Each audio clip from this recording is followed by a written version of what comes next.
Welcome to a new episode. Today we're going to a big house in Miramar, very close to Mar del Plata, where a series of very strange events took place. And it was so much so that the owners themselves try not to set foot in the house for anything in the world. Feel free to share your experience via WhatsApp using the number on the screen. There's no limit to the number or length of voice messages you can send. And you can add photos, videos, or anything else you think is necessary to make your story as complete as possible. If your story is chosen and there are questions, I'll contact you. Let's not waste any more time and let's get started right now with this new story. Welcome! You're about to hear something that happened to me a few years ago in Miramar, very close to Mar del Plata. Back then I was 18 years old, I had finished school and I still didn't have a steady job. Therefore, understanding that it could be the last time I'd be able to do it. Together with Martin, a lifelong friend, we went to the Argentine coast with the idea of finding a seasonal job and at the same time vacationing for a couple of months. The main idea was to work in Mar del Plata, but Martin came up with something that didn't solve a huge problem. Where would we live? He and his family had a very big and empty house in the city of Miramar. It was just a matter of talking to his dad, telling him what the idea was, and if everything was okay, we would leave as soon as possible. He agreed without any problems. So in the first days of December, we bought the tickets, got on a bus, and left without imagining what was waiting for us. And one thing to note is that my friend and his family, from that moment on, after what happened to us, never set foot in the house again. It's still up for rent, but practically no one else has lived in it. They only go there for maintenance and to welcome or say goodbye to tenants. When we were on the trip, my friend told me there was a problem. The house had an alarm system and neither he nor his dad knew the code. At that moment, I looked at him thinking, "You're only telling me this now?" But right away he told me that his uncle lived in Miramar and was the one who took care of the house. And he was the one who was going to tell us the code and also give us the key. So we arrived in Miramar and went straight to this man's house, Martin's uncle. He was really surprised because he wasn't expecting us at all, but he was happy and his expression completely changed. When we told him where we planned to stay, he got very serious and asked us 3 times, I'll never forget it, if we were sure about staying in that house. Now we answered that yes, it was our best option since we were going to save a lot of money on rent, so we had no doubts about it. And he, besides asking us and giving us a worried look, like I told you, didn't say anything else at all. We didn't suspect that anything bad was happening either, because it was only days later when the terror began that we realized everything. That same day we went to the big house with Martin's uncle. We went in, he showed us more or less everything, gave us the key, gave us the alarm code and left. We put away our luggage and settled into the rooms upstairs. Then we went to buy something to eat, had dinner and went to sleep. And I want to emphasize that when we entered this house and in the hours following, we didn't experience anything unusual. Instead, everything seemed ordinary. The house was really nice. And I mention this because in some testimonies I've noticed that people often feel a heaviness in the air or sense that something bad is going to happen. In our case, no. Maybe because we were young and didn't believe in these things, we weren't even religious. We were more focused on having a good work and vacation season than anything else. That night I fell asleep right away because I was very tired, and I woke up suddenly because of a tremendous noise. On the ground floor. It was, at least that's what it seemed like, glasses, plates and dishes in general breaking on the floor. I checked the time, unsure if it was important or not. It was exactly 3:08 in the morning. A long time later, I found out that it's a time when paranormal activity is more likely to manifest. I don't know the reason. I stayed sitting on the bed listening to this and then there was silence. The first thing I thought was that burglars had broken in. There was no other explanation. I got up, went out into the hallway, approached the stairs trying to hear something else and see something, but downstairs it was completely dark. And the fear also came because of my friend's uncle. He had told us that they had tried to break into some houses in the area, and that's exactly why they had installed the alarm system. So I kept thinking the whole time that it was because of that, but I was wrong. Meanwhile, my friend hadn't woken up, hadn't gotten up at all, and I was there alone trying to figure out what had happened. The thing is, I turned on the stairway light, went downstairs, first went to the dining room, the living room, and then to the kitchen. And not only was there absolutely no one there, nothing had been forced, the doors and windows were closed. But I found that in the kitchen everything was in its place. There were no plates, no glasses, nothing was on the floor. So what was it that I heard? The noise had been very clear, and even after I sat on the bed, it continued for a couple of seconds. That is to say, I was completely awake, conscious, but apparently it had all been a misunderstanding. I told Martin about this the next morning, and he told me that he didn't wake up at any point, he hadn't heard anything. This was strange, but considering that we were very tired, I found it quite reasonable. The next night was completely normal, but that was for me. Martin couldn't say the same. In the morning, while we were having breakfast, he told me that he woke up at 3:22 in the morning because of a noise coming from the kitchen. He had heard the same thing I did, or something similar, glass and things breaking against the floor. It was a tremendous noise, according to him, and when he got up, he didn't find anything at all, just like what happened to me. I listened to him carefully, and even though I think we were both scared, we tried not to show it, saying that it was probably just a noise from the street, and it just seemed to us. But deep down, we started to think that something else was going on inside that house. In fact, the look on Martin's uncle's face and his insistence on knowing if we were sure about living in that place was no coincidence. A few days went by where luckily everything was calm and normal until everything changed. Martin was in the bedroom, and meanwhile I stayed downstairs watching television and sitting on one of the couches. It was mid-afternoon. I had the dining table next to me. It was big, very beautiful, with an impressive carving. I imagined it was made of some hard wood, like oak or carob. It was truly beautiful, and I almost had it right next to me, about a meter away. Pay attention to this detail. At one point I got sleepy and dozed off a bit, but something woke me up in a really bad way, and suddenly I woke up with a start. When I sit on the couch, I hear as if someone is running, and when that person comes running, or whatever it was that was running, it's like they put both hands on the table. You hear a bang, bias. And I rubbed my eyes. I said, no, it can't be.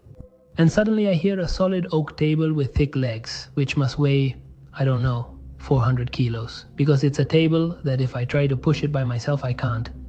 Suddenly it makes a noise. You can literally hear it. It moves toward my side, dragging the chairs and everything. I turned pale, really pale. I got so scared that I grabbed my things and went upstairs. I'm going to look for my friend, I said. Martin asks me, what's wrong, dude? What scared you? What do you have here? What happened to you? I told him everything. He realized it wasn't made up, that I was scared. And let's go back a little bit. When I told you that we both knew strange things were happening in the house, but maybe out of fear or embarrassment, we didn't want to admit it. That moment was the breaking point for both of us. It was terrifying to hear that, and even worse was seeing this huge table move all by itself toward where I was. Whatever was with us in that house clearly had the ability to manifest physically, and that's when we realized that maybe we were in danger. We started talking and gradually confessing to each other what each of us had felt during those days. And it was much more than you think, because there were noises almost all the time. And we didn't pay attention to them because we thought they were just sounds from the Madera's house, mainly. But apparently that wasn't the case. Most incidents were caused by the manifestation of this entity, if it was indeed just one. And to understand the magnitude of what was happening, Martin was the one who suggested something unbelievable to me. To go to one of the rooms on the ground floor, the one his grandparents used just before they died. And that still had many religious images left behind after they passed away. He suggested at least praying something to try to feel a little safer. Until those days, he was someone who didn't believe in anything at all, but now he was suggesting to pray an Our Father to feel safe. It was more than crazy to me, but that's how it was. And at that point, I agreed without thinking, so we went downstairs and went to this room. But before that, I want to mention that it was December and it was hot. Therefore, It was really impressive to open the door to this room and feel a cold like I had never felt before in my entire life.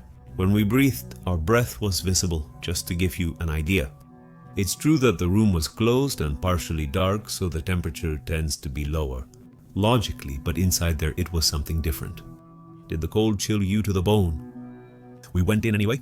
In this room, there were 2 single beds, 2 nightstands, a dresser, and another small table with some candles and many religious images. Martin grabbed a rosary that was lying there, also a holy card that was on one side, and started to read the prayer that was written on it. He did this because he didn't know any prayers. It was just what came to his mind, and it was more than fine.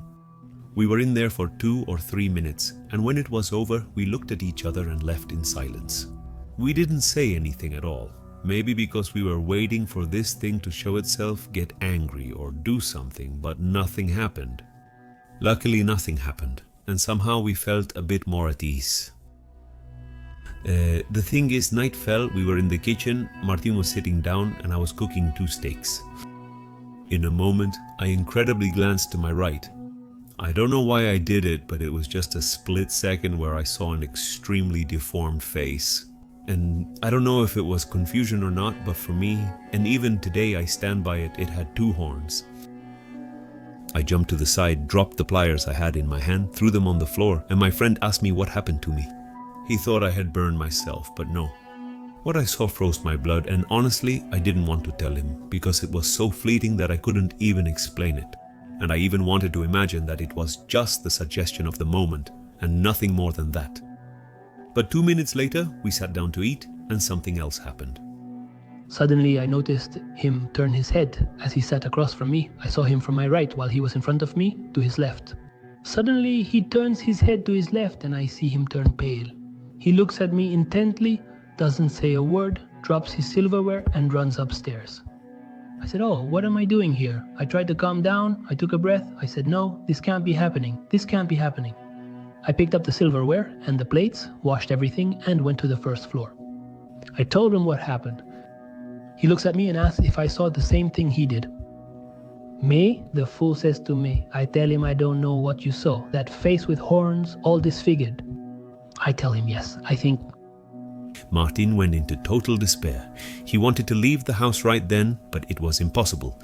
We were in a remote area, it was past midnight, and we didn't have any kind of vehicle.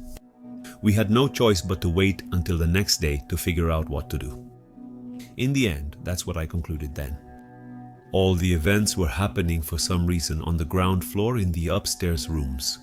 Nothing had ever happened to us, so thinking about it that way, we would be fine. But I was possibly wrong. It was at 3:30 in the morning, this time. Neither of us could sleep very well that night, so we were pretty alert. When we first heard a loud thud downstairs and then like someone was coming up the stairs, slowly. The footsteps were so clear that even now it gives me chills. Then the footsteps sped up in the hallway upstairs and someone, something, or whatever you want to call it, banged on our bedroom door really hard. It was closed, not locked. And while we were listening to all of this, even with the light on, we were begging for the door not to open. But it opened very slowly and we started to gradually see the light from the hallway, which was lit up by the window facing the street. And luckily there was nothing there.